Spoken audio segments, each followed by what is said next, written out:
자, 이제 솔로몬이 이제 이 성전을 건축하게 되죠.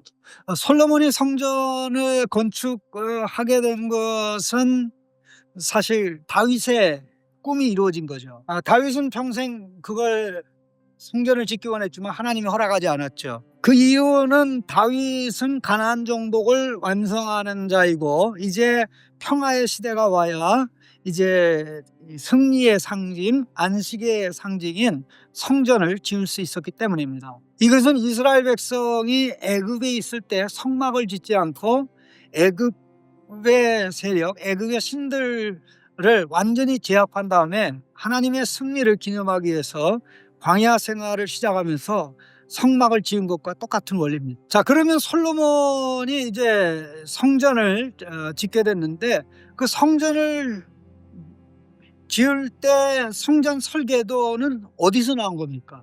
솔로몬이 머리가 좋으니까 그냥 자기가 기획하고 설계했나요?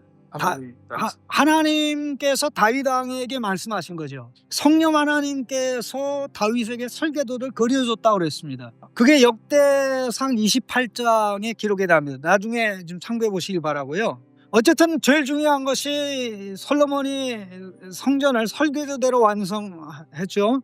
그리고 이제 성전에 많은 것이 바뀌었습니다. 성전의 규모, 성전에 있는 이 각종 성물들의 숫자가 많이 달라졌죠. 물두멍의 숫자도 많아지고 떡상의 숫자도 많아지고 등대의 숫자도 많아졌죠. 그럼에도 불구하고 바뀌지 않은 두 개가 있죠. 언약궤가 안 바뀌었죠. 언약궤는 아도니아입니까? 그 아비나답의 집에 있었던, 오랫동안 있었던 것, 다윗이 이제 예루살렘에 준비된 장막에 옮겨놨던 것이 솔로몬이 성전을 완성할 때 성전에 이제 법궤가 안치됐죠. 그 동일한 법궤입니다. 그리고 또 바뀌지 않은 거 뭐가 있습니까? 실로의 성막에, 모세의 장막에 머물러 있다가 떠나간 영광의 구름이 거기 임했죠. 다윗에게 성전의 설계도를 그려주신 성령의 임재를 상징하는 게 영광의 구름 아닙니까? 영광의 구름이야말로 하나님의 임재와 능력의 가시적 표현입니다. 다 바뀌었는데 두 가지는 안 바뀌죠. 그 두 가지, 언약궤는 하나님의 말씀이고요, 말씀의 역사는 하나님의 임재와 능력을 나타내는 성령이죠. 그림이 다 똑같이 가요. 창조 하나님 말씀과 성령의 역사, 구속 하나님 말씀과 성령의 역사, 성막 하나님 말씀과 성령의 역사, 그 다음에 솔로몬 성전 하나님 말씀과 성령의 역사 지어지죠. 그러면 이 다윗의 왕조와 하나님의 백성은 어떻게 살아야 됩니까? 하나님의 영광스러운 임재에 반응해서 살아야 되죠. 하나님의 영광스러운 임재와 복이 언제 나타납니까?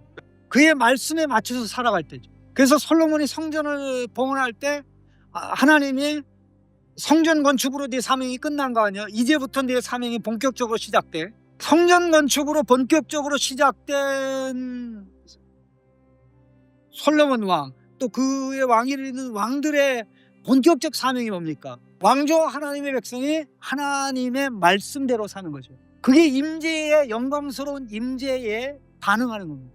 그렇게 안 하면 하나님께서는 성전을 파괴하겠다고 그랬죠. 열방에 짓밟히고 불에 타게 만들겠다고 하셨죠. 결국 어떻게 됩니까? 하나님의 말씀의 질서에 맞춰가지 않음으로 인해서 하나님은 성전에서 당신의 영광의 임재를 거두시죠. 제사장들은 성전에서 죽임을 당하거나 포로로 잡혀가고요, 백성도 포로로 잡혀갔습니다. 성전도 없고 왕조도 없고 왕조가 다스리는 백성도 없어졌죠. 그러기 위해서 바벨론에서 70년 동안 포로 생활하다가 하나님이 돌아오게 하셔서 그들이 이제 하나님의 말씀에 따라서 솔로몬 성전을 재건하죠. 그게 바로 20년이라는 고생 끝에 마침내 완성한, 중단된 세월이 길어서 그렇습니다만은 완성된 스룹바벨 성전이죠. 스룹바벨의 성전은 미완성의 성전입니다. 그 이유가 왜 그렇습니까? 성전의 모든 것이 다 바뀌어도 바뀌지 않은 두 가지가 없었어요. 스룹바벨의 성전에 없었던 두 가지가 뭐죠? 나머지들은 다 바벨론의 포로로 잡혀갔다가 다 성막의 이 성전의 기구들이 다 돌아왔어요. 근데 바벨론의 포로로 잡혀가지 않았던 성물 두 가지가 있죠. 하나는 법궤를 바벨론이 포로로 잡아가지 못했어요. 하나님은 한 번만 블레셋 군대에 의해서 하나님의 임재를 상징하는 법궤가 블레셋의 전리품이 되게 허락했지만 두 번 다시는 허락하지 않았어요. 영광의 구름도 마찬가지죠. 이 에스라 6장에 보면 성전 봉헌식을 하는데 성전 봉헌식이 굉장히 재미가 하나도 없어요. 감동과 감격이 전혀 없는 아주 밋밋한 맛대가리 없는 봉헌식입니다. 왜냐하면 하나님의 클라이막스가 없었거든요. 법궤가 없었어요. 법궤가 없으니까 영광의 구름이 임하지 않죠. 그래서 언젠가는 법궤가 돌아와야 되고 법궤가 돌아오면 영광의 구름이 임해야 되는 거죠. 구약 시대는 이렇게 끝이 납니다. 그럼 이게 언제 어떻게 누구에서 성취됩니까? 신약에 하나님의 말씀이신 말씀 하나님이 육신을 입은 말씀 하나님으로 오실 때 이루어지죠. 요한복음 1장 14절 보십시오. 요한복음 1장 14절입니다. 한번 읽어봐 주시죠. 잘 아시는 겁니다. 말씀이 육신이 되어 우리 가운데 성막이 되심에, 그런 뜻입니다. 자, 보십시오. 말씀이 있죠. 하나님의 영광이 있죠. 하나님의 은혜와 진리가 있죠. 말씀을 듣는 곳 어디입니까? 성막, 성전이죠. 하나님의 영광을 보고 체험하는 것이 어디입니까? 성막, 성전이죠. 하나님의 은혜와 진리를 경험하는 것이 어디입니까? 성막, 성전이죠. 그게 예수 그리스도 안에 이루어지죠. 자, 성막이 말씀대로 지어졌죠. 성전도 말씀대로 지어졌죠. 성막을 대하는 백성들이 말씀대로 하니까 영광이 떠나갔죠. 그래서 파괴됐습니다. 성전도 마찬가지입니다. 그래서 마침내 하나님의 말씀 자체가, 말씀 하나님이 집으로 오신 겁니다. 말씀 하나님, 천지를 창조한 말씀 하나님이 아들 하나님이죠. 아들 하나님이 인간의 육신을 입고 오셨죠. 그게 하나님의 집으로 오신 겁니다. 한번 보십시오. 예수님은 이중적으로 하나님의 말씀입니다. 하나님의 아들로서 하나님의 말씀이죠. 그 다음에 인간의 육신을 입은 하나님의 말씀으로, 그러니까 하나님의 인간 아들로서의 하나님의 말씀이죠.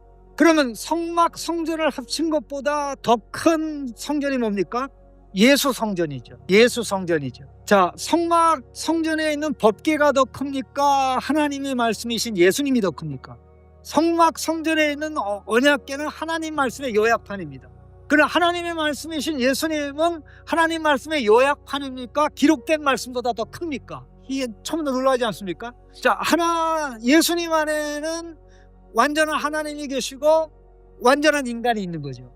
한 번도 하나님에게는 문제가 생기지 않습니다. 하나님이 말씀대로 안 하는 적이 없으니까. 문제는 육신을 가진 인간이 문제죠.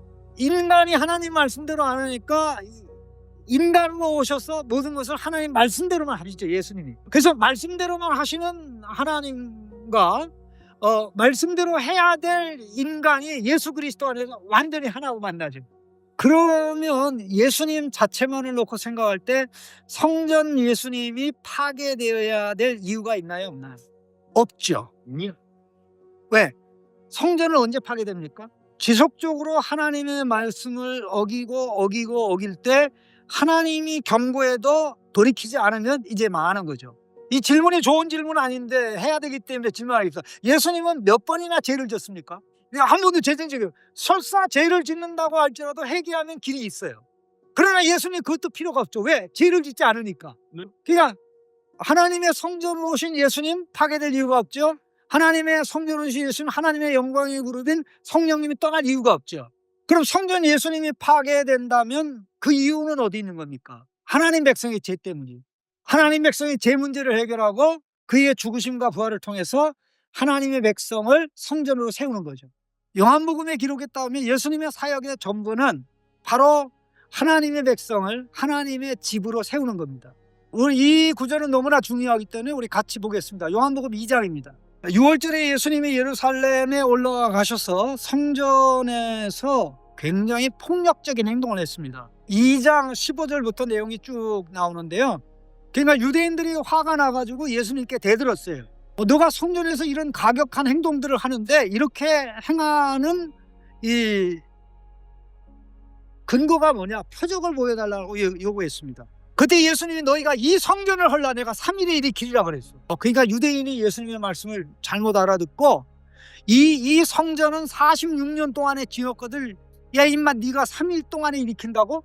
사실 유대인들이 46년 동안 지어졌다고 하는 이 성전은 아까 제가 말씀드린 스룹바벨 성전을 다 때려 부시고 예수님 태어나시기 20여 년 전에 헤롯 대왕이 짓기 시작해서 그때로부터 46년이 지나도 완성되지 않은 헤롯 성전이에요.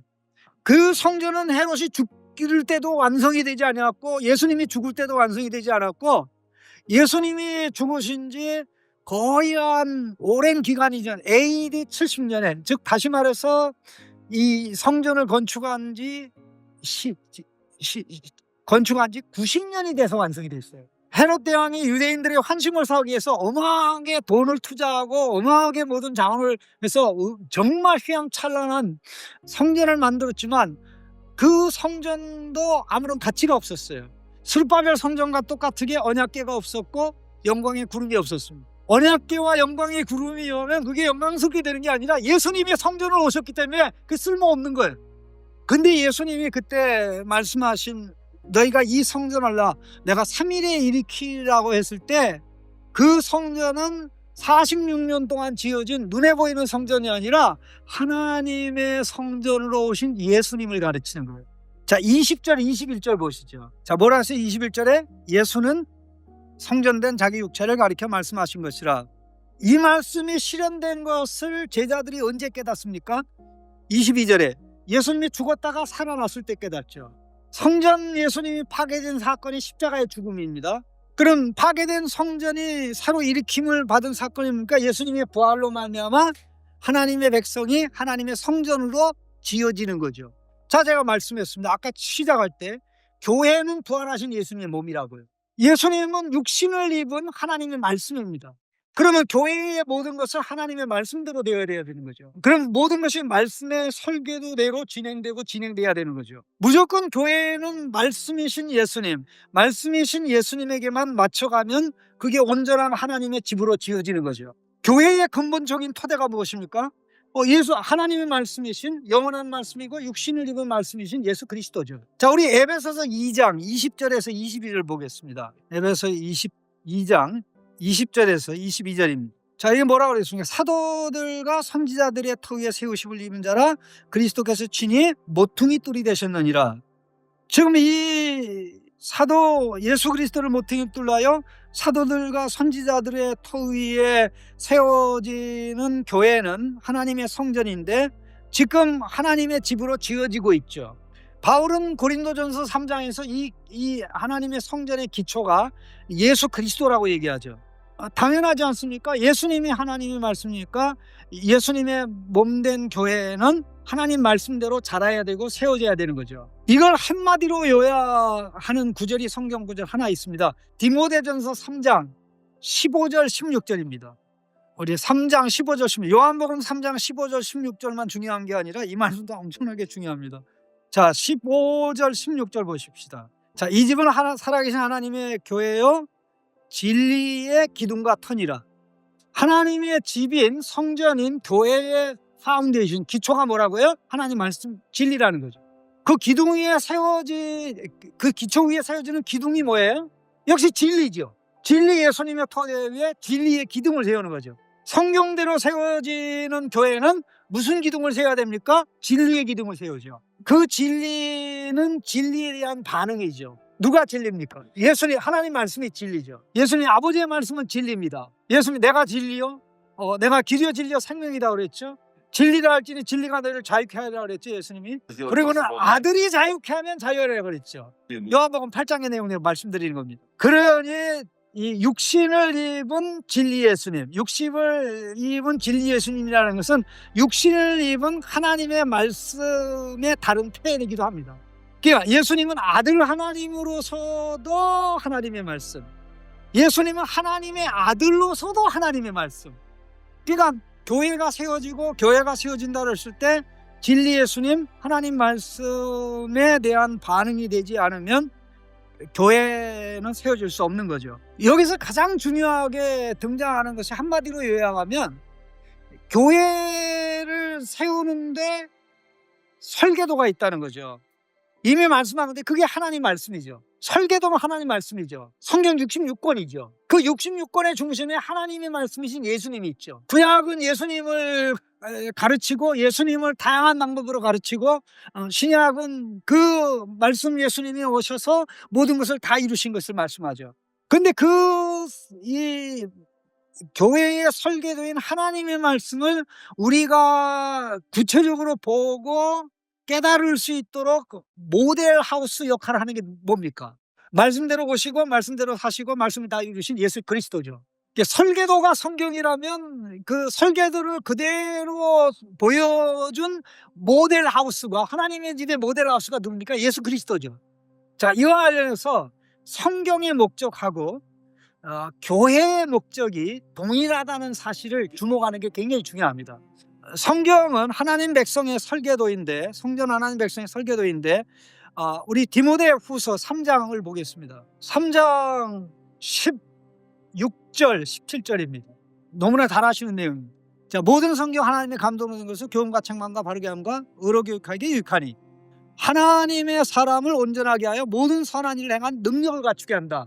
하나님의 백성을 온전한 백성으로 빚고 만드는 설계도가 66권의 성경이라는 거죠. 성경대로 빚어지면 온전한 백성으로 빚어지겠죠. 성경대로 빚어질 때 결국 어떻게 되는 겁니까? 예수님을 모델로 해서 빚어지는 거죠. 그래서 성경으로 나아가면 나갈수록 성경에서 예수 그리스도를 만나고 예수 그리스도를 믿고 예수님에 의해서 하나님의 백성으로 빚어지게 되죠. 모든 신자를 온전하게 만드는 것이 성경의 목적인데, 바로 그게 동시에 어떤 공동체의 목적입니까? 바로 교회의 목적이죠. 교회의 목적이 하나님의 사람을 온전하게 만드는 것이고, 성경의 목적이 하나님의 사람을 온전하게 만드는 거죠. 우리 에베소서 4장에 가서 잠깐 보겠습니다. 4장 13절 14절 같이 읽겠습니다. 13절에 우리가 하나님의 아들을 믿는 것과 아는 일에 하나가 되어 온전한 사람을 이루어, 온전한 사람의 모델은 예수 그리스도입니다. 예수님에게로 자라는 만큼 온전을 향해 나갑니다. 성경이 만들고자 하는 온전한 사람의 완전한 모델이 예수 그리스도거든요. 교회는 모든 면에서 예수 그리스도에게로 살아갑니다. 감정도 예수 그리스도에게로, 지각도 예수 그리스도에게로, 인간관계도 예수 그리스도에게로, 모든 면에 예수 그리스도에게 자라가죠. 자, 그러니까 어떻게 됩니까? 성경대로 교회가 세워지는 것은 예수님대로 교회가 세워지는 거고, 교회는 예수 그리스도의 부활하신 예수 그리스도의 몸인데, 부활하신 예수 그리스도 안에는 하나님의 충만함이 거합니다.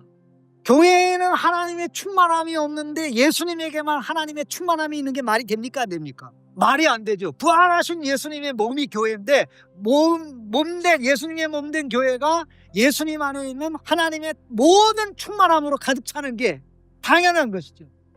그래서 우리는 근본적으로 성경대로 세워지는 교회라고 그럴 때 예수님대로, 예수님의 가르침대로, 진리 예수님의 반응에서 세워지는 교회다라고 얘기하는 게 너무나 평범하고 너무나 분명하고 결코 잊어서는 안 되는 것입니다. 성경대로 한다는 것은 예수님대로 한다는 것이고, 성경의 중심인 예수님에게 기준을 맞춰서 모든 것을 하나하나 이루어가는 거죠.